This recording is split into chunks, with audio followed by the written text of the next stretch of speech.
Before they hijacked those airplanes on 9/11 20 years ago tomorrow, Osama bin Laden's terrorists made multiple visits to Las Vegas. And 2 decades later, we still don't know for sure why they were here. George Knapp of the I-Team has our story. It occurred to you that we could be a target?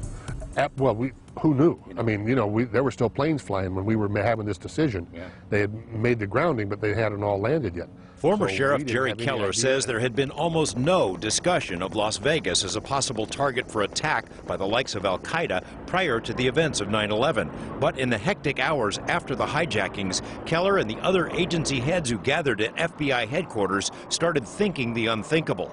And at that time, I mean, terrorism was thought to be a foreign state issue. Within days, local anxieties increased as the FBI shared classified information with Keller, including details still not widely known. These guys were here. There were a couple of other things. There was a guy that they tracked in Arizona, you know, that was planning to come across the dam.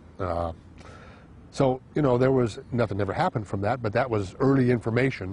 Ringleader Mohammed Atta and at least 4 of the other 19 hijackers made 6 visits to Las Vegas between late May and mid-August. Atta, who piloted the first plane into the World Trade Center, flew to Las Vegas on June 28th, rented a car, then spent 90 minutes online at an internet cafe across from UNLV. He checked into the Econo Lodge on Las Vegas Boulevard, within shouting distance of the FBI office, put a Do Not Disturb sign on his door, and stayed 2 nights in a room that faced the Stratosphere Tower.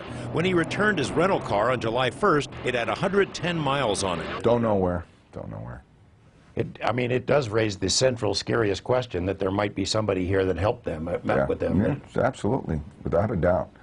But chances are, I'm guessing that whoever was here also came here from somewhere else, and they met up. We just didn't ever figure out who they were. At the time, future Sheriff Bill Young was in charge of special ops teams for Metro. His detectives and FBI agents poured through mountains of hotel records, rental car receipts, and surveillance videos to document the terrorist movements. Tipsters say at least one terrorist received lap dances at Olympic Garden. Others sipped coffee across from UNLV, partied and gambled at casinos. Many leads from the public could not be confirmed. The biggest questions remain unanswered. Were they pre-operational planning for something here in Las Vegas, gathering intel? Were they here to plan operations elsewhere?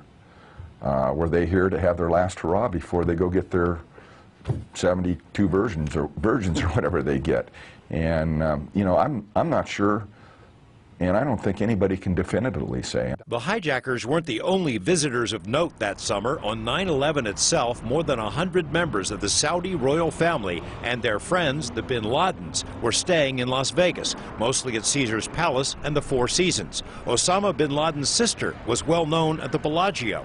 The Saudis were grounded along with everyone else, but after being interviewed by the FBI days later, were cleared to leave aboard 3 special charter flights. They were here. They're always here. They've been here since. Some of them are gamblers, high rollers, good customers. In the 20 years since 9/11, police in Las Vegas and elsewhere have undergone vast changes in how to prepare for and respond to possible terrorist attacks. Metro has greatly enhanced its own intelligence capabilities. What's also changed is the nature of the threat. Homegrown domestic terrorists are as much or more of a threat as the foreign variety, says Sheriff Joe Lombardo. The paradigm has changed a lot, George, over the years since 9/11. You know, the crux was foreign terrorism. And then now the proliferation of like-minded groups via the internet and other social media spaces come together. And domestic terrorism has become readily prevalent in the law enforcement and terrorism space. George Knapp, 8 News Now. And you can watch more of our full interview with Sheriff Lombardo about the aftermath of 9/11 on our website at 8newsnow.com. Brian.